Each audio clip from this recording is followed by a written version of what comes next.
Pinapabayad kita eh. Ay, hirap. Ang hirap lumakad ng ano eh. Walang ano. Walang hakbay. Sige po, pasok kayo. Sir, kapit kayo, sir. Yan. Ano po? Dito. Ano nangyari sa inyo? Ba't ganyan binigyan kayo? Nag-stroke ako, pero vertigo ang findings ng doktor. Pero nag-stroke pa rin. Amen, na mild stroke na kayo tapos nasabayan ng vertigo. Oo.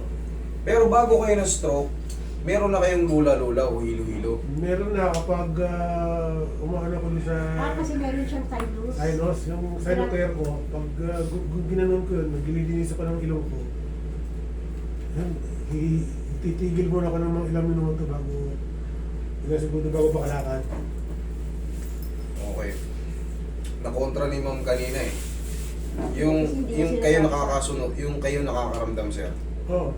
Bago kayo na stroke, may vertigo na kayo o wala pa? Tingin ko, hindi man findings ng vertigo, kundi Hindi, yung pakiramdam nyo, yung bago kayo na stroke, pag umihiga po ba kayo, parang may ikot-ikot yung mundo or... wala. Yung Oh, wala. ganun po kasi yung vertigo eh. Ang vertigo po kasi, once na humiga kang patagilid o kaya basta sa paghiga, may ano yan. Pag tumayo ka naman ng biglaan, parang kang nalulula na parang gagalaw. Yun ang ano, yun ang vertigo. Ngayon, paano nyo nasabing may vertigo kayo? Depend, nung pagkatapos ng tamaan or Ito na, sabihin na natin, kasi wala pa nung ano eh, nung tinamaan na, yung sa findings ng doktor. findings ng doktor, pero anong pakiramdam nyo?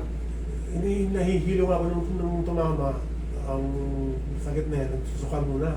Suka. Hanggang sa umiikot na nga yung paningin ko sa pagkakahiga ko. Yan.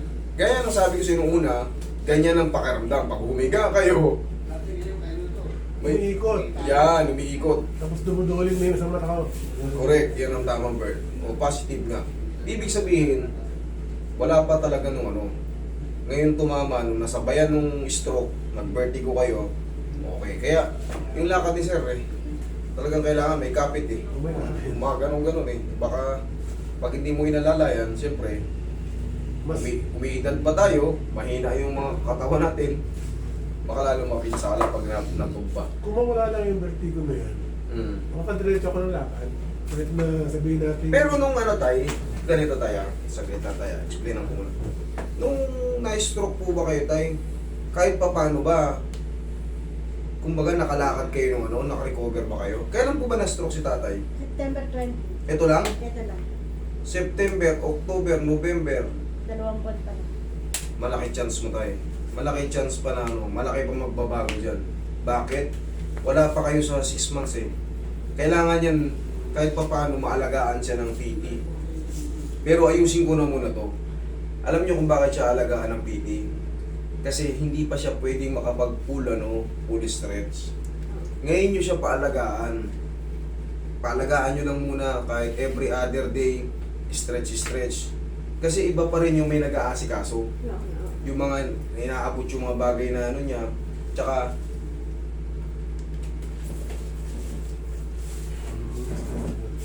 stretch. Kahit sa higaan. May barbell ako naman yan na maliliit, 4 pounds. Okay. Sige, kung talagang ano, kung kaya nyo naman magsarili, pero iba kasi pag may knowledge eh. Hindi. Kasi ang nag-alaga sa kanya, simula nung na-umpisa siya, nung na-stroke siya, masahista. Okay lang yun kung marunong eh. Oo. Eh kung license, ano rin siya eh, kung meron din siyang sertipikado rin siyang ano, may knowledge yun. Oo, minsan. Okay? Tapos yun tayo, magpa-maintain muna kayo kahit sa loob ng 1 linggo, full body massage para tuluyan kayo makarecover. Kasi malaking chance na wala pa kasi 6 months eh. Kasi pag 6 months na kayo lumagpas, tsaka kayo magpapa-therapy, eh wag na kayong umasa kasi minsan ano na yun, permanent na. Kaya ko sinasabi sa inyo to, habang may chance pa. Okay? Kasi pag lumagpas na yan, yun ang ano ko dyan. Linggo-linggo naman, merong anti-therapy. Okay. Sabi sa kanya. Ayun, tapos yung mga stretch. Ayan. Kasi ngayon, tamad pa kayo niyan, kumbaga, ano pa talaga yung katawan nyo, hindi pa talaga totaling malakas. Kaya sabi ko nga sa inyo, mas the best kung may mag-aalaga sa kanyang PT, mas makakabalik kayo, hindi man 100%, pero 95% o 97%, ang laking bagay eh, kaysa naman 50% yung may, Oo. katulad yan, lakad nyo, kita nyo? Hindi kayo pwedeng walang hawak. Kaya nga natatakot ako kapag hindi ko siya Umaano eh, Kumikiwa. pwedeng pakabante, patagilid, patras, ang ganun lakad mo sir. Madali pa siya. Eh, mas gusto ko pa nga sa wheelchair na lang eh. Yeah. O, hindi, mami, ganito. Yung gusto niya kasi yung komportable muna. Oo. Kaya nga, pag inalagaan ng PT to, kung talagang ano, mas magagabayan siya sa mga tamang ehersisyo sa ano. Tsaka may magkakapit-kapit muna sa kanya. Oo, meron naman. Ayan. Pero tayo, tanggalin ko yung vertigo nyo. Yung vertigo nyo, kaya natin yan. Sino nga lang? Hindi ko gusto. Kaya natin yan. Baklasin natin yan. Madali. Sige tayo, turuan mo muna yan. Gusto ka rito konti. Palalakarin ko kayo ng 1 kilo.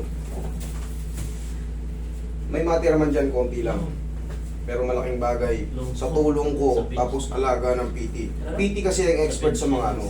Lalo pag bago pa, sundin nyo muna yung ano. Kaysa naman magsisisi tayo kung kailan makataglan, tsaka tayo nagpapatherapy. Oo. Kung gusto nyo talagang maka-recover, sa una pa lang, ganahin nyo na. Hindi yung taon. Kasi nung 1 week kami sa ospital, pagkabalik namin, nagtawag na ako ng ano sa kanya. Okay. Kaya pagdadalawang buwan na rin yung naghihilot sa kanya, nagmamasahe. Kaya Okay. ano, mga line, Ayun, okay. ano lang, may mga certificate lang, pero hindi talaga PT. Okay lang yun. Basta may mag-aalaga. Oo. Yun lang muna kasi kailangan ni tatay pang muna ng gabay eh. Yun ang kailangan niya. Sabihin na natin hindi PT. Ang mahalaga meron muna siyang alalay muna. Bawal kasi itong matumba. Pag natumba to sa gantong edad ni tatay, imbis na nakakatayo siya, ma-fracture yung balakang niya, ikaw ang patagilid tayo. Pumunta na kami sa doktor. Hindi ko... Ay, gamot? Eh, siyempre, sa doktor kayo pumunta, talagang reseta. Pero pag sa ganito, full adjustment. Depende rin naman sa pinupuntahan natin yan eh. Kasi wala namang doktor na nagkakarating ganito. Oo, wala na. Automatic talaga, siyempre, kung may blood clot kayo, kung maliit lang, kaya ng gamot yan, yun talaga. Kabilang side.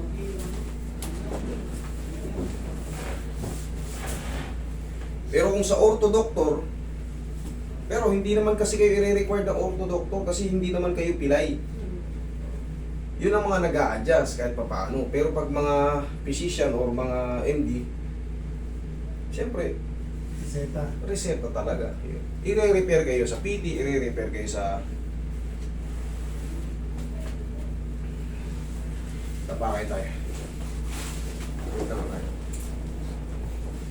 Ayun siya, tingin nyo. Saglit lang po.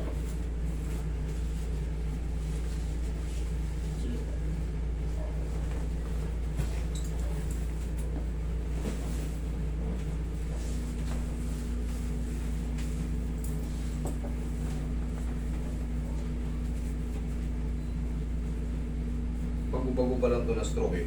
Pero tay, medyo may kabigatan si tatay eh. Medyo kailangan niya muna ng ano, kahit cane lang muna. Kahit hindi siya pilay, basta kasi mas maganda palagi siya may nahawakan eh. May walker siya. O habang bago pa. Saka wheelchair. Tapos tayo, palagi nyo ibibilad yung sarili nyo tayo. Ha? Tsaka muna kayo, magbilad-bilad muna kayo sa umaga, ha? Oo. Para mapawisan kayo, lumabas yung mga bad cholesterol na naipon dyan.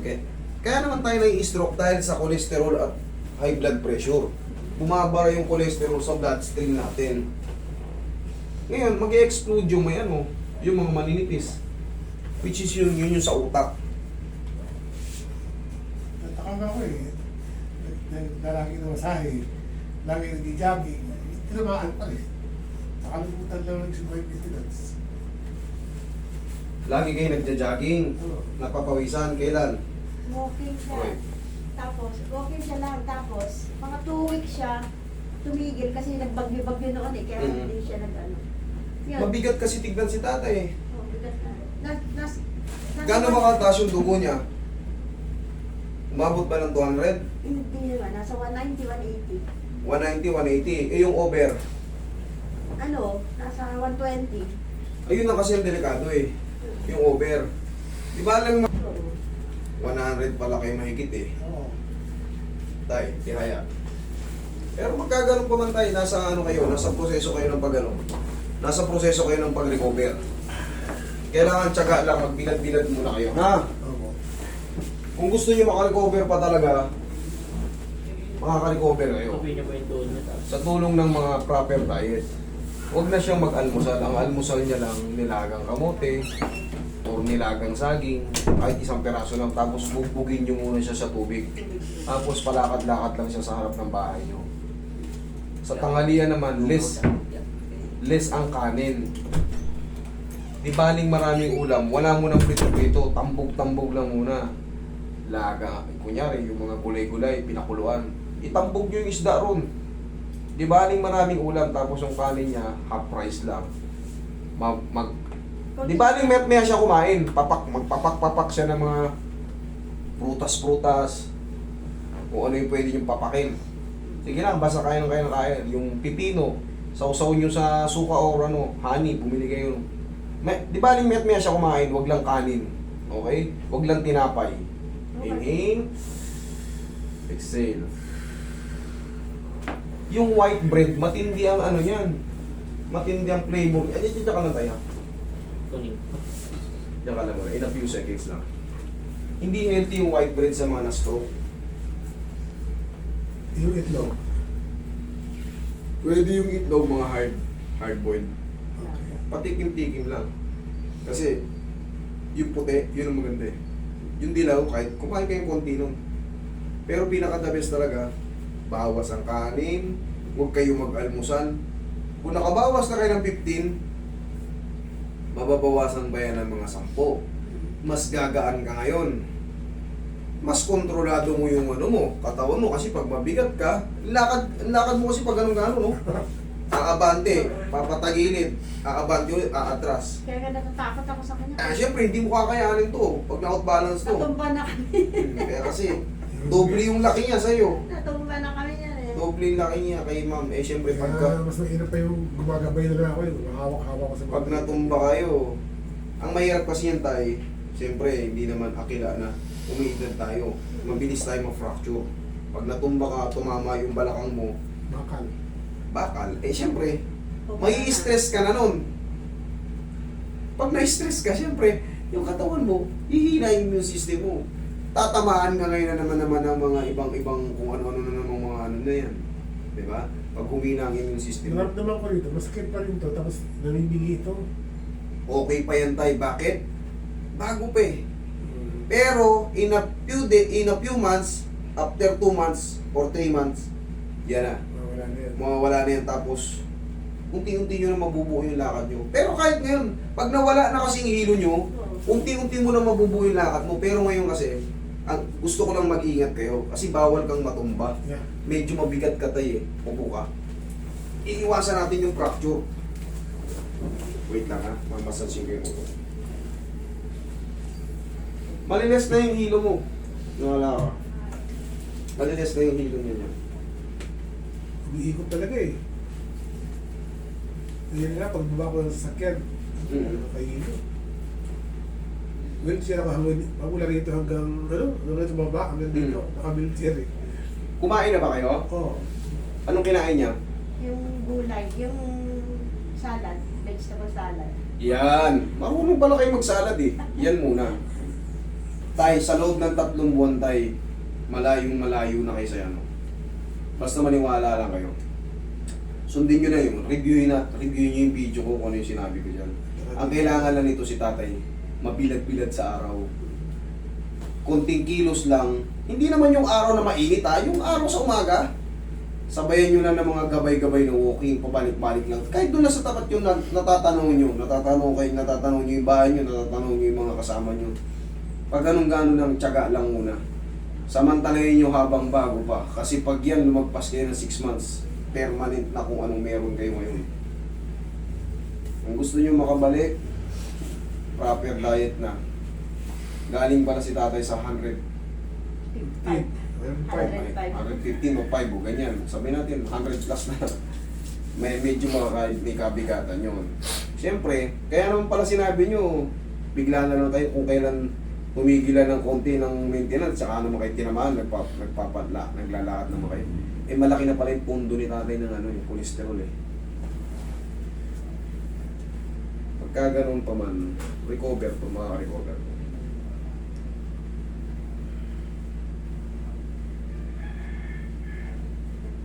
Proper. Huwag na kayo mag-almusal ha. Ang almusal nyo lang yun nga. Yung itlog, puti lang kainin nyo ron, 2 itlog tapos isang ano, isang nilagang kamote o kaya saging na hinog. Tubig ka na lang pala. Tubig lang. Di baling marami kayong tubig. Pansamantala yun lang muna. Kasi nasa ano kayo eh. Nakakapabigay pa yung kaliwang tainga ko eh. Ha? Namimingi. Wala, bago pa. Normal lang yan. Buti nga, hindi. Okay na to kaysa naman nasira yung salita mo. Oo, hindi ko. Okay na to kaysa naman yung salita mo nasira. Yung nag-refer sa amin dito, nasira ang salita niya eh. O di ba yung iba na stroke? Nagsasalita. Ay. Oo, yun gano'n. Tinuturuan ko pa mag-IEO. Nandito na isang tinglo yun eh, siya nag-refer sa amin dito. Eh, Ayan. sabi mo daw, hindi na kaya kasi 5 years na. Kaya ang sabi ko sa inyo, ito si tatay, malaking chance to. Malaking chance to. Malaki. Tama-tama pala ang pagka-video natin. Malaki. Kayong mga bago pa lumistro, pupunta na rito. Yan ang tama. Tandaan nyo, pag na-stroke kayong bago pa, hanggang 6 months yung chance nyo. Kaya kung nga kayo, ini-encourage kayo, paalagaan nyo to ng ano. Pag nasa bahay kayo, may kasama, o kaya may kasama siyang taga-masahe. Kasi hindi na siya nakakapag-flex. Hindi niya pa kaya yung mga ganyan-ganyan, oh. Tutumba siya. Hindi niya pa kaya yung mga ganyan-ganyan. Kaya kailangan, oh, may mag-aalalay sa kanya, oh. Pero nakahawak siya sa hagdanan namin. Sa railings. Ganun siya na Oh, mas maganda kasi kung may nakaalalay sa kanya. Oo. Eh kung wala nakatingin sa kanya, humawak sa release, umi-slide yung kamay niya kasi nakahawak siya ng konting oil. Baliktad, pilay. Saka mahilo dahil vertigo. Yes, pero yung vertigo tayo, kaya natin yun. Sige, tayo nga.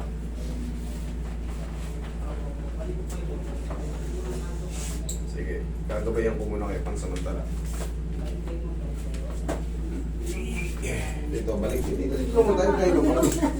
Inaano ko lang muna. Okay. Yung testing lang. Sige, huwag kang kumapit. Aking ka lang muna. Balik lang. Maganda, no? Magana? Maganda. Ay, di mas maganda kung magana. Oo. Kita mo, kaya mong dumiretso. Hindi ka tulad kanina pagka ano, kahit may gabay ka, pag anong eh. Pag anong eh. Pansin mo yung ano, yung hilo. O nga, nahihilo kanina. Sobra. Eh ngayon, check mo. Kauntin lang hilo. Yan. Habang tumatagal yung mga araw, Wala na yun. eh kasi, basta yung method kasi na to, very effective. Maniwala kayo, very effective. Tsaka Yung matitinding vertigo, natatanggal eh. Ito pa kayang ano lang. Bibira ako makaakyat. Ano yung mga tayo ng diretso? Hindi ako makatayo ng diretso. Sige, bitawan mo Ano lang. ka diretso? O hindi, huwag kang ano. Hindi kita kakapitan. Nakakalakad. Oh.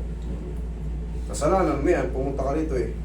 Magsusubside pa yan, mga ilang araw, type. May 4 to 5 days, mas magbabago pa yan. Dalhin nyo lang siya, kung wala pa kayong ano, dalhin nyo lang siya rito after ano ngayon, December 4. Balik kayo rito. Para, kasi ito talaga, kailangan talaga, may nag-aalalay talaga pansamantala. Bugbugin nyo muna siya ng therapist hanggang 6 na buwan. Kung gusto nyo makabalik siya ng 100%. O sabihin natin 95% lang. Okay? Sige tayo.